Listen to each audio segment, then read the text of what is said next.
ఏంటవి computer games ఆడుకుంటున్నావా? కాదు, ఐటెక్స్ company వాళ్ళు కళ్ళతో నవ్వడం ఎలాగో చూపిస్తూ యాడ్ తయారు చేస్తే ₹1,00,00,000 ఇస్తామని చెప్పారు. దానికే ట్రై చేస్తున్నాను. ఏంటి ఆఫ్టర్ కళ్ళతో నవ్వడానికి ₹1,00,00,000? నీ కళ్ళతో నవ్వడం వచ్చా? వచ్చా. కంప్యూటర్ గురించి అడిగితే జీరోని గాని ఇలాంటి వాటిలో నేను హీరోని. ఏది ఓసారి నవ్వి చూపించు. ఒక్కసారేంటి 10 సార్లు 10 రకాలుగా చూపిస్తా. చూపించు. కళ్ళతో ఇక్కడ చూసినావు. కళ్ళతో కాదు, కళ్ళతో చూడు. ఐసీ రెండింటికి లింక్ ఉండకూడదు అనమాట. ఇప్పుడు వస్తాను.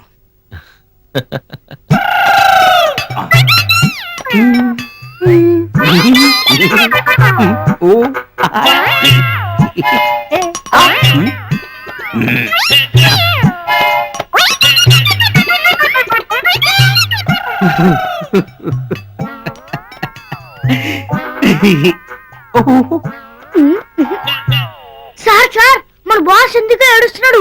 ఎవరో పోయింటాడు, తొందరగా రండి. సార్ ఊరుకోండి సార్, ఏడవకండి సార్. ఈ ఎమోషన్ లో మీకు ఏమైనా మాకు దిక్కేవారు సార్. ఇలాంటి సమయంలోనే గుండెని రాయి చేసుకోవాలి సార్. పోయిన వాళ్ళ గురించి దిగులు పడి మీరు పోతారా సార్? ఇంటికి పోయింది ఎవరు సార్? ఎవరూ పోలేదురా. నిన్ను చంపేస్తే నువ్వు పోతావు. నా ఏడుపు నాది. మీ ఏడుపు మీది కాక నాదవుతుందా? ఇంటికి అసలు విషయం చెప్పండి, నేను సాల్వ్ చేస్తాను. నా ప్రాబ్లం నువ్వేంట్రా సాల్వ్ చేసేది? పోరా హైబ్రిడ్ విధవా, పోరా బయటికి. పొట్టి సార్ మీరంతా. కోటగిరి, అమ్మూరికి బలిచ్చే ముందు పొట్టేల్ని మేపుతారు చూడు. గా తీరిన మన సిఐ గారి పిల్లలు మన ఇద్దరిని మేపుతుంది కదా.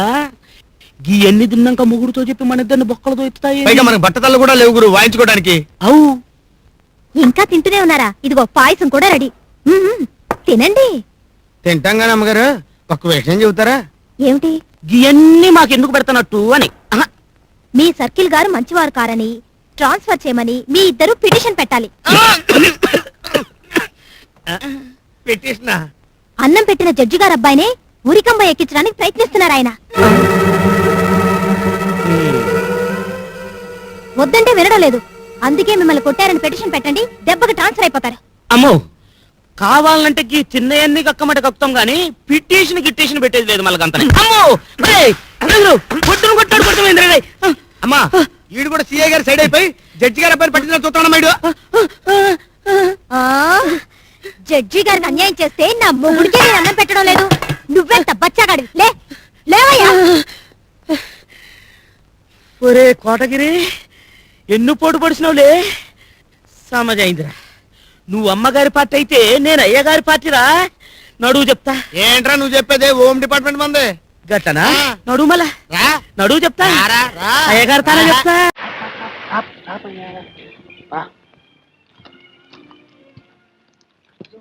శ్రీరాము అని దరిద్రముడప్పుడు చంద్రుడు ఏ తార ఇంట్లోనూ కాస్త లేటు చేసి ఉంటాడు.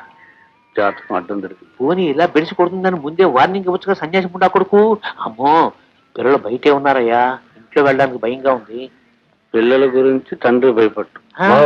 చీకటి ఉండగానే కొంపకు చేరటం అలవాటు. పైగా తెల్లవారి పొద్దెక్కాక రావడం ఇదే మొదటిసారి. పైగా ఏ అవతారంతో. ఇది చూసి పిల్లలు ఏమి నాన్న ఇది అని అడిగితే ఏమని చెప్పాలి? కార్ రిపేర్ అని చెప్పండి. నమ్మకపోతే నో ప్రాబ్లం, నో ప్రాబ్లం. ఉన్నానుగా నేనున్నానుగా. చెట్టు పక్కన దాక్కోండి. మీ పాలేరును సైగ చేసి పిలవండి. ఈ పత్రికలు వాడి చేతికిచ్చి విత్తనాలు జల్లినట్టు పిల్లల మధ్యకు విశ్రమని చెప్పండి. 5 సెకండ్లు లాగి దర్జాగా ఇంట్లోకి వెళ్ళిపోవచ్చు.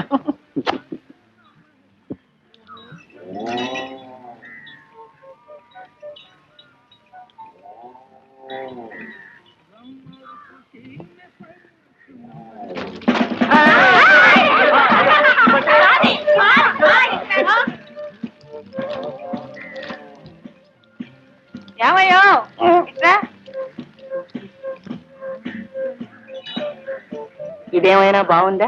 నీకేమైనా బుద్ధి ఉందా?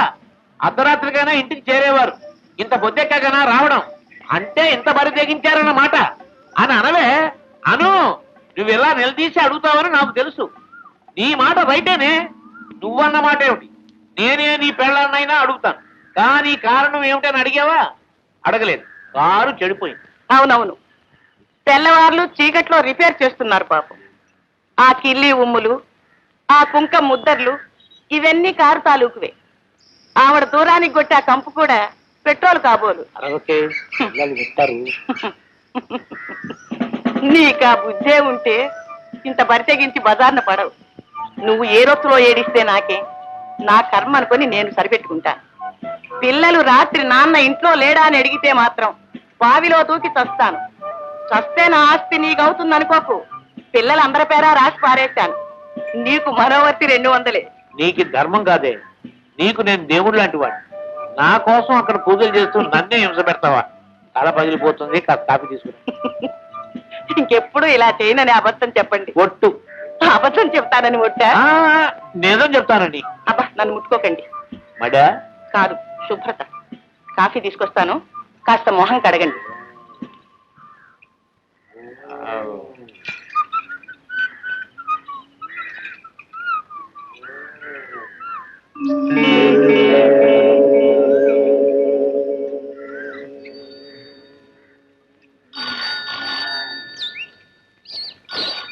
ఇదిగో పియ్యా, అట్ట పిలమకండి సార్, నాకు ఏదో అనిపిస్తుంది. సరే పేరు పెట్టి పిలుస్తానులే పెంటయ్యా. వద్దు సార్, అదే బెటర్. సరే పియ్యా సార్, నాకు ఈ రాజకీయాలొద్దు బాబు అంటే మా వాళ్ళేమో నీ ఉపన్యాసం బాగుంటదని నన్ను రాజకీయాల్లోకి నెడితిరి. ఏంటి సార్ మీరు ఎంత బాగా ఉపన్యాసాలు ఇచ్చేవారా? జ్ఞానం పాటోళ్ళం కదా, మాట్లాడటం అలవాటాయా. ఓహో, సరే ఎలక్షన్ లో నెగ్గితివి. గెలిచాడు సిట్టింగ్ ఎమ్మెల్యే లేపేసి. నిన్ను మధ్యలో స్పీకర్ తోనా? లేదు సార్, మొత్తం మీరే స్పీక్ అండి, ఆ తర్వాత నేను స్పీక్తాను. సరే, మన రాష్ట్రంలో ముఖ్యమంత్రి తర్వాత ఇక అంత మాత్రం సీనియరుడికి లేదని తెలిసిపోయా. నాకు ఎక్సైజ్ సెకండరీ. సరే, నేను కూడా మనం చేసిన పనే కదా సారా ఎమితింగ్ అంతకు ముందు అని చెప్పి సరేనంటేనే. అప్పుడు ఏమైంది సార్? అది కాదయ్యా, ఆడెవరో 10 మంది కల్తీ సారా దగ్గర చచ్చిపోతే అది నా తప్ప. మీ తప్పు కాదు. ఏడెవరో ఒక అమ్మి అది కెమెరా డాన్స్ చేస్తే గుడ్డలు లేకుండా అది నా తప్ప. దానికి నన్ను రాజీనామా పెట్టమంటా? వేరు కడుపు కూర్చుంటున్నావా, కప్పుడప్పుడు గడి తింటున్నావా? నాకు అర్థం కదా. అయ్య బాబు, నేను ఎప్పుడు రాజీనామా చేయమన్నా? ముఖ్యమంత్రి ఆయన సరే మారమన్నాడు, శాఖ మార్చాడు. మార్చి ఏం చేశాడు? సినిమాలో ఏందో నాకు నువ్వు తెలుసు అవట్లా, సినిమాటోగ్రఫీ అంటేవి. సరే, నేను అనుకున్నా హైదరాబాద్ లో ఉండొచ్చు కదా, అటు ఇటు పోయే పని కూడా ఉండదేక సినిమా వాళ్ళతో కూడా కలిసిపోయి తిరగచ్చు అని చెప్పారు. సరేనండి. వారం తిరగక ముందే పీకి పన్నుకు మళ్ళీ ఏరేదంటూ పెడితే మరి ఎందుకు పీకేశారు సార్? అది కదా, ఆయనకంటే నేను ఎక్కువసార్లు టీవీలో కనిపిస్తున్నానంట, అందుకని ఆయన బాధ. పీకేశావు, బాగానే ఉంది. తర్వాత నేను మొత్తుకున్నా, అయ్యా నాకు పొట్టబొడిస్తే అక్షరం ముక్క రాదని, నన్ను తీసుకొచ్చి విద్యాశాఖ మంత్రిని చేస్తే అన్యాయమే సార్. సరే, చేశావు, బాగానే ఉంది. ఆడేదో పిల్లకాయలు కాపీ కొట్టుకుంటే పరీక్షల్లో అది నా తప్ప కాదండి. క్వశ్చన్ పేపర్ లీక్ అయితే అది నా తప్ప. అసలు క్వశ్చన్ పేపర్ ఎలా లీక్ అయింది సార్?